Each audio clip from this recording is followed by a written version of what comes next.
All right. Welcome, everyone. Welcome to today's event. We will get started shortly. I'm just going to give everybody the opportunity to join us. I love that I see some familiar faces. Bushra, I'm seeing you at all the events. Nice to see you. Dawn as well.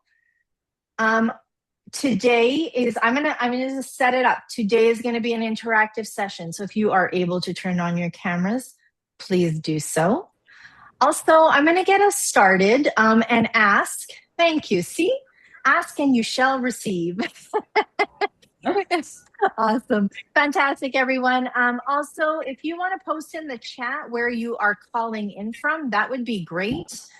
City, country, that would be fantastic just to give Rena an idea of where the members are calling in from. And we will get started in a short minute. Just going to give people a couple more minutes to join. All right, so we have Spain. I'm always jealous, Bushra, all the time. Every time you post that, I'm jealous. Florida. I'm also jealous about Florida because I live in Canada, so I'll do anything for the warm weather. Excellent. All right. Well, fantastic. You know what? I am going to officially kick us off, and then I will let people in as they come. I want to take the opportunity to officially welcome you all to today's Forbes Business Council. Today is the International Business Group. Our event today is understanding the value in different cultures when exploring global expansion. For those of you who have not had the opportunity to download the Forbes app, please take a minute to do so. It is the best way to stay connected to everything regarding your membership. I will also post the link in the chat at the end of my slides.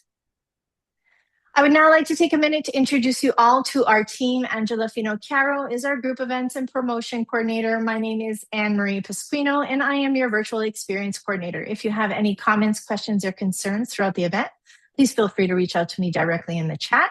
If you have any questions regarding your membership, please feel free to reach out to the concierge team at concierge@forbescouncils.com. I would now like to take a minute to introduce you all to your member leader. For those of you who have not had the opportunity to meet Rena Kular, she is the founder and CEO of Agilis Executive Consulting. Rena, thank you so much for putting this event together. I am super excited to see what you have in store for the group today.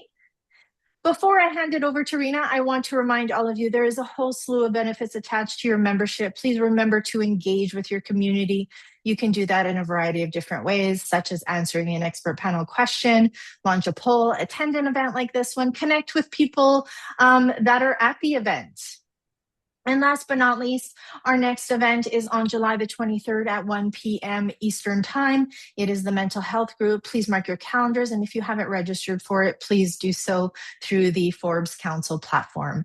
And I am now going to hand it over to you, Rena. And we have a small group. So far, we have a very small group. So yeah. I'll let you set the pretense for today's session.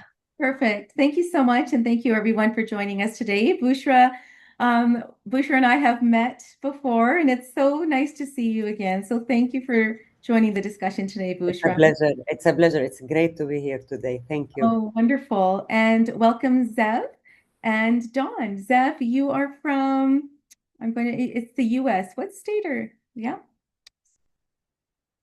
I think you might be on mute, Zev.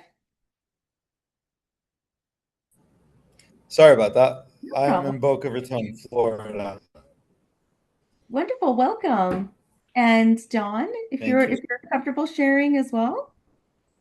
Spain. I'm in Madrid. I live in the States, but I have an office here in Madrid, so I'm back and forth. Oh, welcome.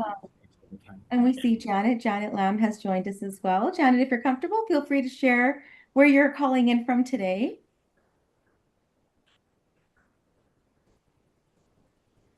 Okay, so today what I thought was what inspired me actually to conduct this roundtable and bring members of the Business Council together is I wrote an article back in 2022, and it was discussing exactly this topic, the value of culture when exploring global expansion.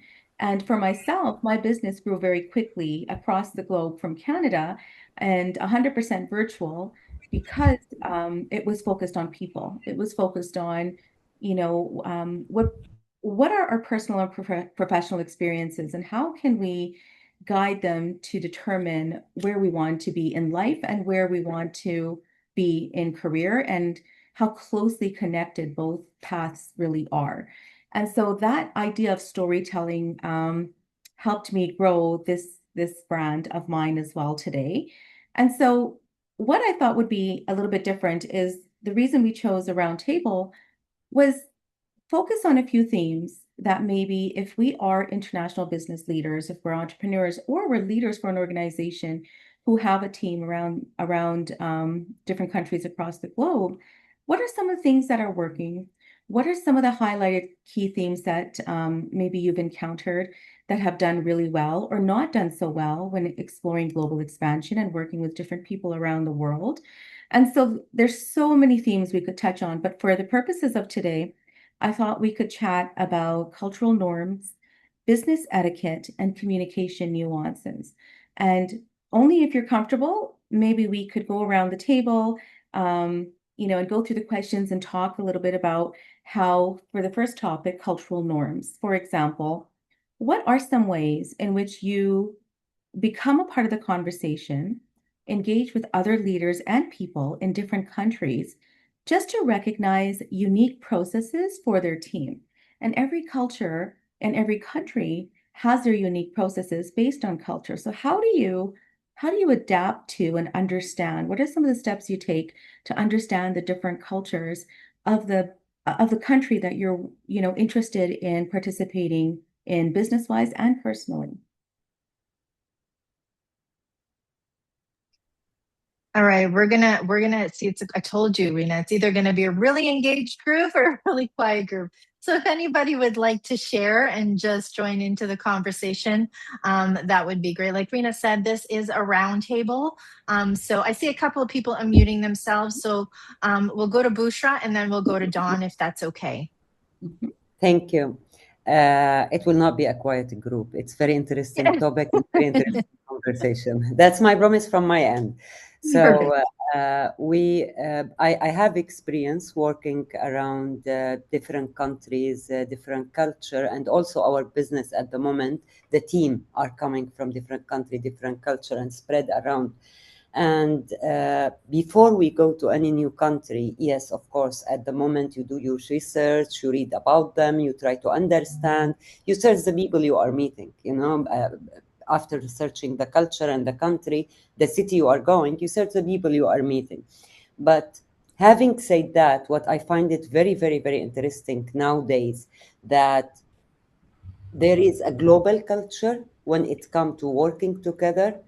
I mean, I am in Barcelona, I go to Madrid, next week I will be in Geneva, I go to Dubai, and I don't see myself meeting people that are different in each country in terms of the work culture and the living culture overall. So sometimes I think that the entire globe turning now to a global village. So it's so much extreme, but this is how I feel it. And to be honest, in our team, in the team that are working with us in the company, we rarely ask. We have a lot working online and many that are working in the office. Most of them, I don't know where they come from. I remember their name and I know their position and I speak with them, but sometimes I really don't know the exact place they come from. And I avoid this question normally. So maybe I'm mistaken. I don't know, but this is my experience. Thank you, Bushra. No, that's very, very valuable. I think cultural norms, the research is so important before approaching and I guess entering a different market, a different country.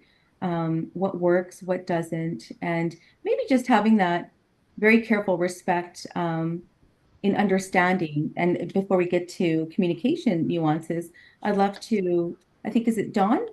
Love to hear, Dawn, your perspective as well on cultural norms and your experience. I've lived about 30 years overseas. I worked for a variety of European governments, and I've traveled 90 countries and done business in every continent. I've made money and I've lost money.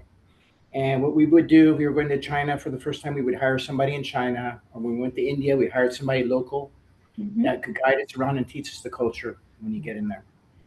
And one big mistake, for example, I notice, because I spend most of my time between the US and Europe, is that Americans, when they come here to do business in Europe, and the culture isn't the same in Spain as it is in Belgium or is in France, it's different. They don't, the business people, I'm talking big companies, Fortune 1000 companies, they actually don't, oftentimes the senior management, they don't take the time to actually study what they're dealing with. Right. And they end up leaving a poor taste in their managers' mouths here in Europe. And I've run across this many, many times for not having the sensitivity to different culture. For example, the Germans are very direct. It might be so direct, it almost feels like it hurts your feelings, but they don't do it to hurt your feelings. They just don't want to waste time. Right. Where in Spain, the French, the Italians, they tend to beat around the bush. They say no, but they won't say no. They'll just say, it's complicated, it's complex, this kind of thing. So understanding that. So I think having somebody local, hiring somebody local to kind of guide and teach you and show you around is highly valuable. Right. At least it saved me a lot of money or a lot of headaches in multiple occasions. Oh, that's actually very, very, very good. Dawn, how would you recommend that if your work is virtual? Is there, I mean, we're connecting. How would you? Yeah.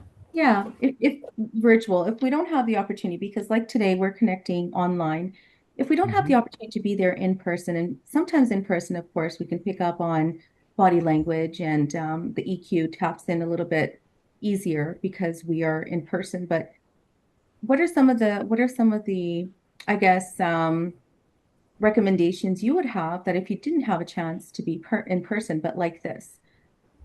Is it hard here? I think society today, people are a bit more cued in about different cultures. They have a better idea than they did maybe 15 years ago. Yeah. So that's helpful. I'd still do my homework. The same thing that Buchara said. Yeah. You need to do your homework before you're dealing with people, because some cultures, when they say yes, it doesn't mean yes. All right. Other cultures, like here in Southern Europe, they say no, but they won't tell you no. They'll just lots of excuses, and you'll figure out 3 years later, you're saying, oh, okay. And then you have the Germans who just say, no, thank you, I'm not interested. You're like, oh, okay. Which I prefer, by the way, because it saves time. And if I may interrupt you, it's better than the culture of the Middle East, where they will tell you, yes, it's amazing, very interesting, and actually they don't want it. I work for Abu Mal, the Dubai Sovereign Fund, Abu Labia. I'd have to Google it. It's a sovereign fund in Dubai, in Emirates, UAE, and they were amazing. I mean, they owned a petroleum company here in Spain, not so big, about 10 billion, and they had activities in Algeria and this and that. And I used to hear stories that were just blow you away. We would blow away American business people, that's for sure. Just the way things transact and the way things happen. It's just a different culture. And it's important to have respect for that, because you're not going to come in, hey, I'm going to cowboy it and teach everybody how to do things because I do it the best. Absolutely. So, having respect for other cultures is fundamental. And with that, I'll shut up. No, it's great, Don. Thank you. Zev. Yeah, thank you. So I travel regularly. When I was 13 years old or 14 years old, I told my dad I wanted to go to Russia and backpack for the summer. I thought he would never say, yeah. The idiot gave me Amex cashier checks. I was on a first-class ticket within a week to Russia, and I spent 11 weeks backpacking through Belarus, that whole region. Kidnapped twice. It was great. It was the best experience of my life. I've worked in third world countries, from Bamako to Sierra Leone to Dubai to everything in the middle. Everybody is the same. At the end of the day, we're all humans. We all want to be spoken to with respect.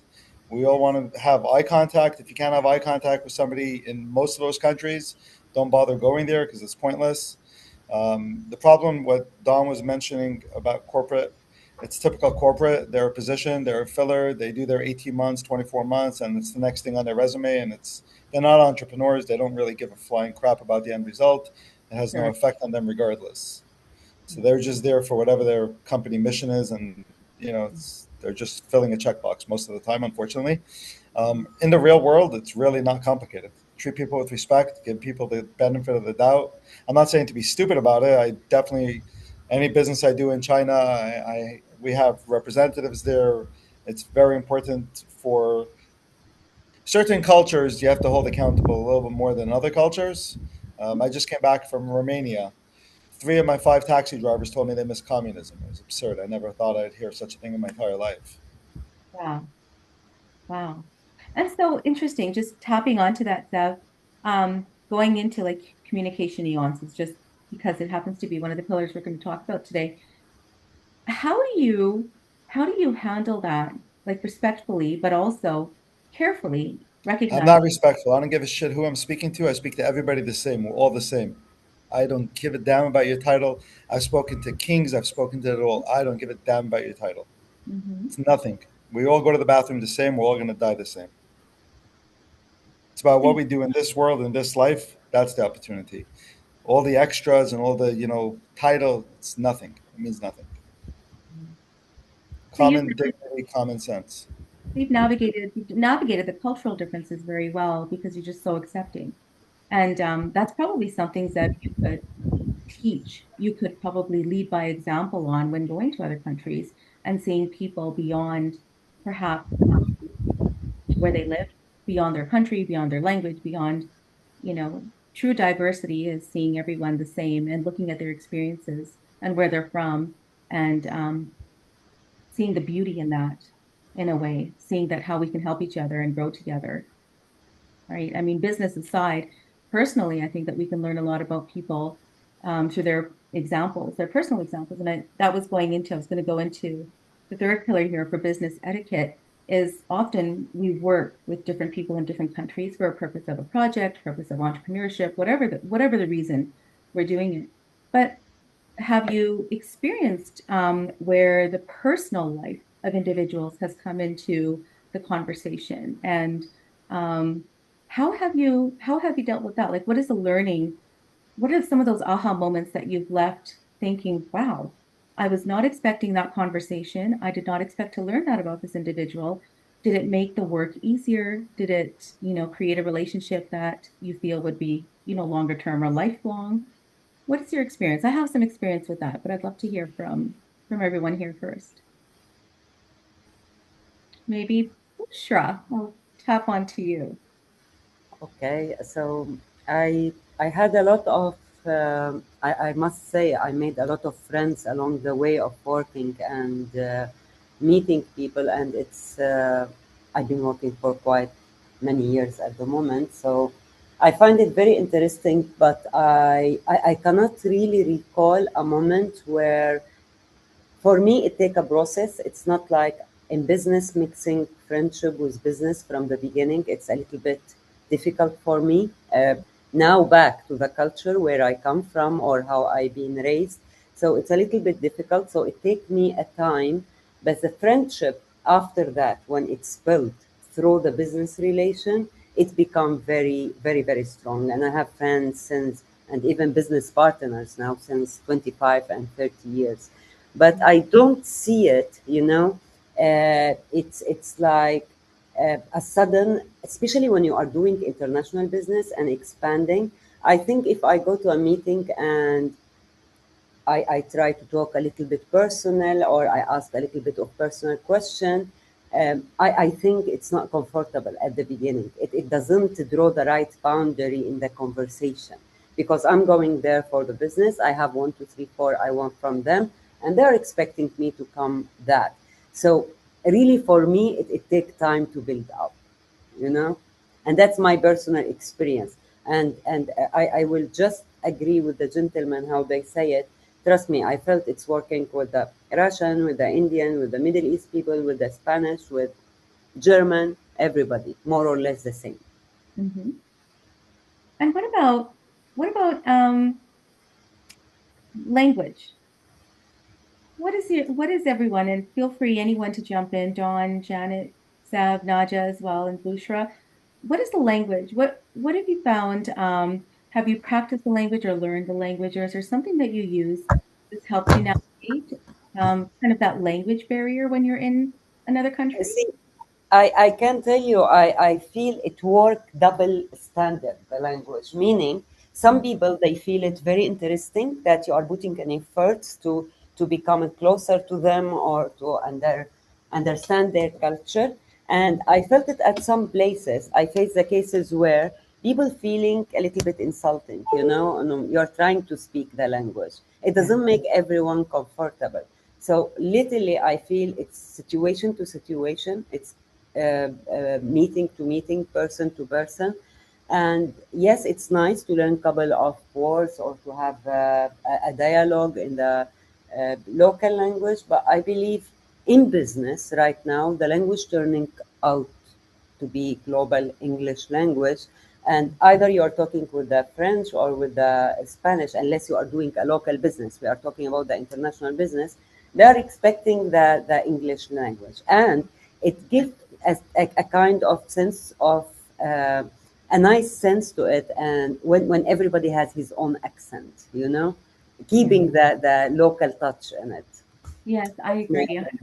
No, absolutely, absolutely, Bushra. And I think Canada specifically, I mean, we're a melting pot, and we are so diverse. The Canadians are known to have diversity across every province, and we've encountered so many different opportunities to connect with people from different countries and work with them just local here in Canada without leaving the country. Um, some of the challenges I've had when I've worked abroad, even virtually, for example, like Dubai. Every country may have a different weekend. I don't know if this is still the case, but back when I worked in Dubai, their weekend is Sunday, Friday, and Saturday. So their work days are Sunday to Thursday. So adjusting to that time period, and again, we'll come into the communication nuances. It's going to be interesting, to see your experiences, if you're willing to share how you've adjusted to the time zone or potentially different working days and times in the country. And if it's very starkly different from your experience in your home country.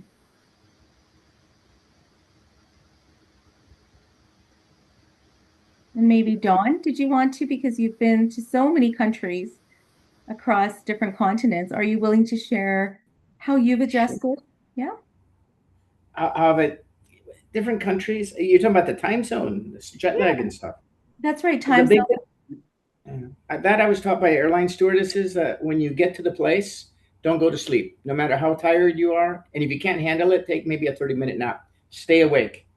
And then you go to bed at 10 o'clock that night or whatever, and it'll help you adjust to the time much quicker. And I found that to be true. What was the second part of the question? And what about the period of time that they work? I mean, if, for example, weekend, in North America, weekends are Saturday, Sunday. We do a 5-day work week, with Saturday, Sundays are weekends. Has your experience been different in different countries? I don't know. I work 7 days a week. I mean, I'll take a day off, depending what's going on. A Saturday usually, but the Japanese works all the time. I work with insurance companies all the time. They're merciless. They send me faxes at 3 a.m, knowing it was to wake me up because they wanted me to do whatever they wanted me to do. Straight. But most countries, even like India and Bangladesh and countries like that, they don't like working too much on the weekends anymore. Okay. I think that's changed pretty globally. My experience. I'm trying to think of some exceptions. Mm-hmm. But I think it comes down to individuals. I mean, in Spain, yeah, definitely not. And they have here. They've always got a reason why there's not working tomorrow. That's just part of the culture. They work, but what I'm saying is there's always something happening why I'm not working next week. But yeah, I think globally people pretty much are Monday to Friday and less on the weekends. People work, I think, much longer hours in the States. The Germans are very efficient. I didn't even have to turn my camera. The Germans are very efficient. They'll come in, let's say 7, 8 in the morning, but 4 or 5 in the afternoon, they're out of there, man. I mean, on the dot. But those 8 hours that they're in the office, they work. Right. Okay. Very different. I'm picking on Spain because I'm in Spain. The 8 hours or 10 hours in the office, they work, but not straight through. It's a different vibe. it's more relaxing in Spain for sure. You can go for a coffee break, have a little chit chat. It's nicer, but the Germans have a lot more free time because they come in, they do their thing, and they're out of there. So Right. It's a very North American culture as well here in Canada, similar to maybe US. And if someone here is can tap into this comment that I'm going to make as well, but we do the 8 to 4. It's like Monday to Friday, 8 to 4, 8 to 5, 9 to 5, 9 to 9.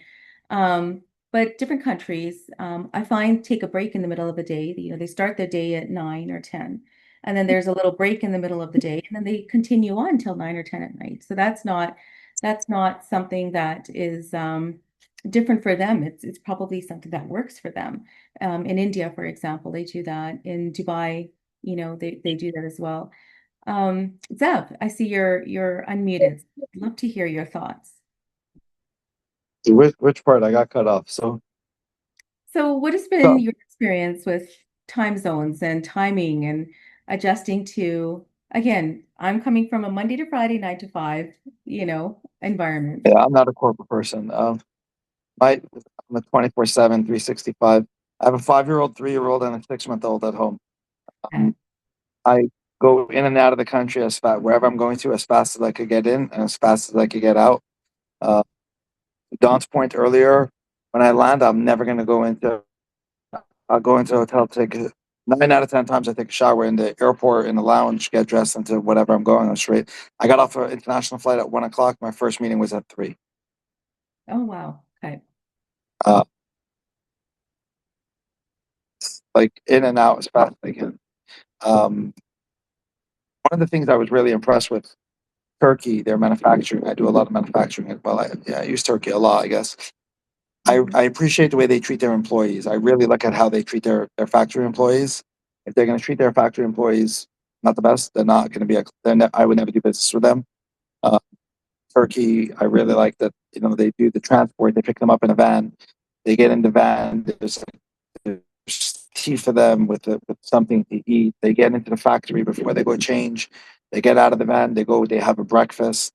They get dressed. They go to work. They have a break. It's a communal break. Everybody's eating a hot meal. The company provides hot meals. I love that culture. I really appreciate the value that their employees in that sense. I think is really missing in North America, or rather, most of the rest of the country does not do that. Yes, that's correct.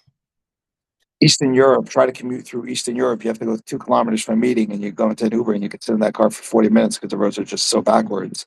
Turkey, they get rid of a lot of the traffic because they have all these vans for commuting. So they put a bus of 50 people, whatever that is, it removes 40 vehicles from the road. Interesting.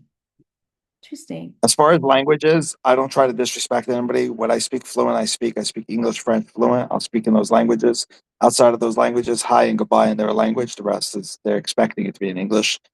I'm not sure who said it earlier. You go into a GCC country and try speaking Arabic half-ass, they're going to throw you out of that office before you can say good morning. They won't tolerate it. It's a disrespect. Yeah.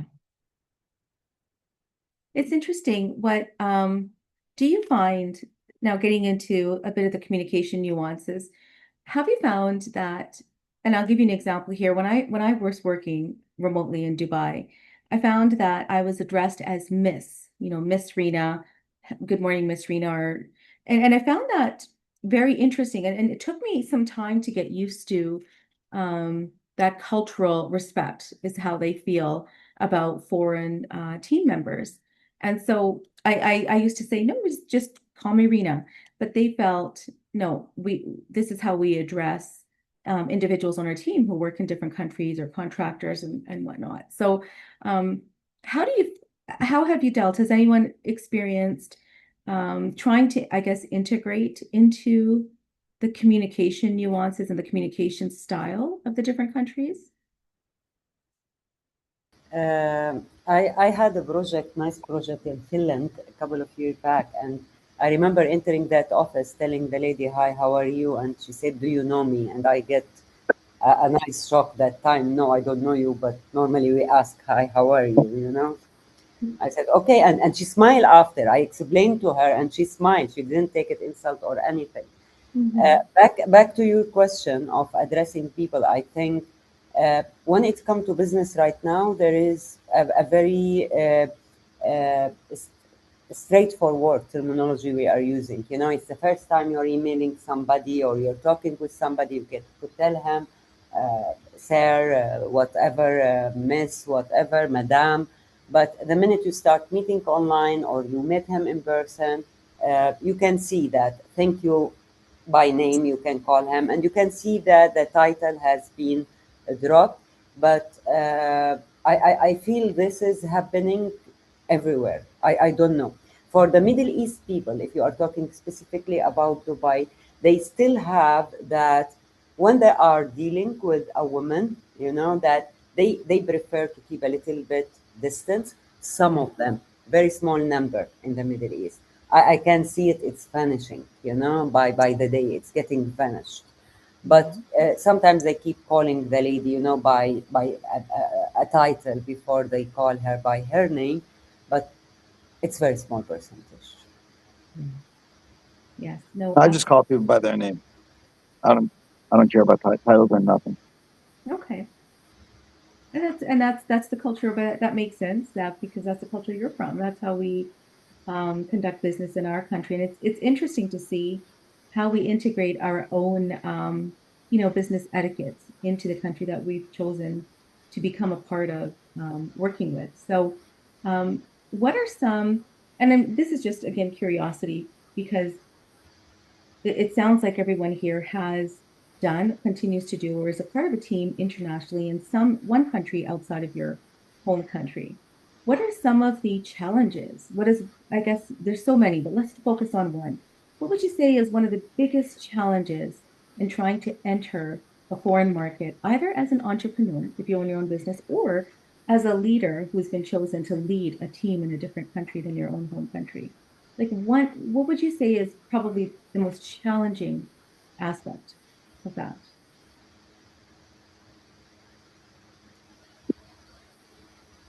Maybe I'll ask You Naja. see, it's very different for corporate. It's very different for corporate because corporate, they're going to come in, they're either structured there already or they're hiring the headhunters. It's very different from an entrepreneur to corporate. I don't think you could relate to it. Not fair. Because the corporate guy has their local representative there.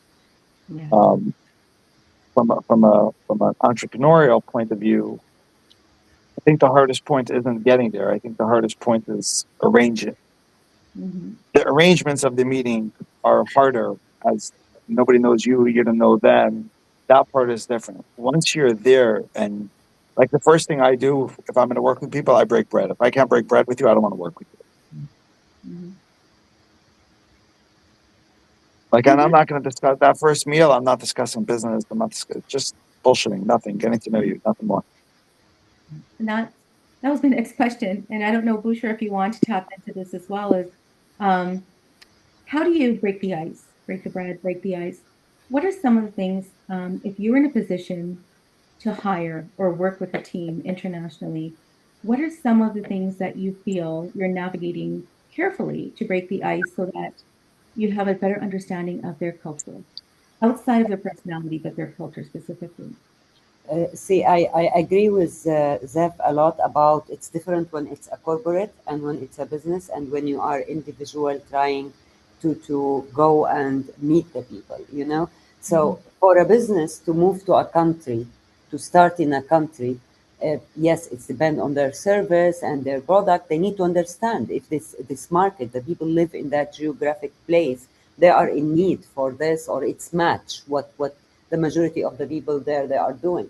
But when it comes to meeting people, no, it's totally different scenario. You know, it's back to the scenario that be yourself in every place you go, and that's work just perfectly fine with a little bit of the international, I will say, business ethics. You are asking me about the challenges I face, if I'm not mistaken. So the challenges I face when you are going to a new market, when you don't have your trust circle are built there, as a corporate or as individual. If you are going an individual, just knocking a door, you don't know anybody, that's not easy. If you are going as a corporate, also just searching, trying to meet XYZ and XYZ, it's very difficult. So having, we call it the trust circle of the people in that country, which they prepare, they help you in preparing that first move, you know, the entry to that market. The minute the entry to that market happen, then you decide and you can see the opportunities are opening up for you. This is my personal experience. Absolutely. So the relationships are so important, and learning how to, outside of, communication, outside of cultural norm, building that relationship is so important. So maybe what I'll do is I'll ask this and if this is the last question, I'd love to hear your perspectives. How have you integrated somebody into your own home country who has moved to your country to work with you? So someone from a different country who is expanding their opportunities, their career, their business for international business, and they've come to your own country. What are some of the methods that you use to adjust them to the culture of your country? And Naja, welcome. You please don't feel obligated to jump in, but we welcome you. It's a small team today, and if you would like to jump in and share your thoughts, we'd love to hear from you. Yeah, sure. Thank you. Sorry, apologies that I'm not on camera, but definitely very interesting discussion. To answer your question, I would say, I have a team of people that I work with from a couple of different countries, predominantly Portugal and Brazil. And so it started from one individual who relocated to the States, um, you know, several years back. And so originally we brought her on board under a work visa. And I think, some of the ways of like trying to helped her adapt to working with us. Although she was well experienced in her country, there were things that she needed to get acclimated in terms of what she was doing working here. And so, there was obviously some of it being a language barrier, although she spoke fluent English. It still was not, she didn't feel 100% comfortable. So I think one of the main things was like getting her comfortable doing more public speaking, allowing her to present internally, giving her feedback, offering public speaking classes and other training tools that just kind of helped her to build her confidence, because she knows what she was doing in terms of the role and the expectations and what she needed to deliver on. But really it was just a lack of confidence because she felt like I'm an outsider, right? So I think just trying to do things to make them feel like they have a place of belonging. And even if you speak a different language, look a different way or anything like that, is that, you can still find your place. So we're always very keen on that. And just also understanding the relationship to how people in other countries, I think it was said earlier in different ways, but their relationship to how they look at work is very different, depending on where you are, right? And so understanding that relationship is critical for us, especially, in Portugal. There's lots of laws and regulations around, how much a person can work versus is very different here. There's lots of boundaries that are set in place to not, feel like that they have to overwork. And also there is a different appreciation at the same time. So while it's like, we tend to work longer hours or, sometimes weekends, especially in my industry. But it's very different culturally for them, right? And respecting those boundaries, but also understanding that it doesn't mean that they don't have this, work ethic that we're looking for. It's just different from our work ethic because there is a deeper respect for the work, I find in a lot of instances. And also, like I said, just this profound, just like appreciation for the work in a different way. Mm-hmm. And Naja, where are you calling in from? Sorry, I'm based in New York, and I run a full service strategic marketing, design and digital agency. Okay. Well, welcome. It's wonderful to hear. And I'd mentioned earlier, I'm from Canada, so I know the North American, I say the Monday to Friday, 9 to 5, really, Monday to Friday, 9 to 9, is Yes, exactly. very different, works Yes. differently in different countries.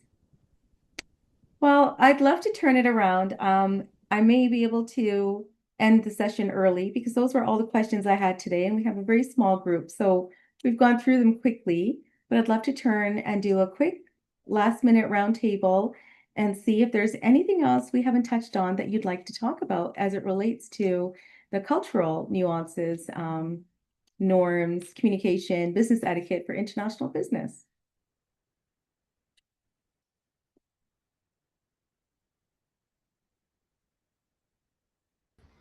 I will start. I think for international business, the most important is uh, uh, to look at it in two different ways. If it's a service going to other country, or if it's a product going to other country, I think both of them are totally different strategy to approach any market. In terms of service, I could say to a certain extent, I could see it at the moment, it's unified. If it's going to marketing, communication, audit, it's to a certain extent, it's getting unified very quickly. When it comes to products and to brands are expanding from country to country, then it's really purely depending on the people that are living there, on the mixture of this culture and how they develop and what it's their acceptance rate to such a project and product, and how much it resonates with them. So when we are doing such a thing, we really dive deep into the study to be able to overcome these cultural differences if there is any, because if the culture, as much as it sounds, it's getting melted, and we are like all of us living in a melted pot, sometimes if it hit really badly the business. So this is my last comment. No, thank you. Very, very valuable. Thank you, Bushra. You're And welcome. thank you. Thank you, everyone, Dawn, Naja, Zev, for joining us today and giving us your insights and sharing your thoughts.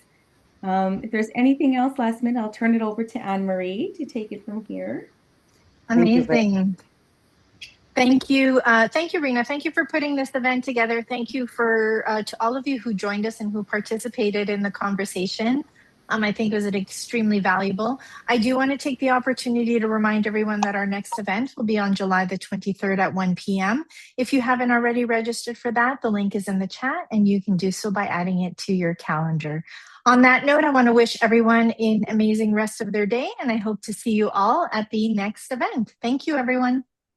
Thank you, everybody. Thank you. Have a great rest of your day. Thank you so Thank you. much.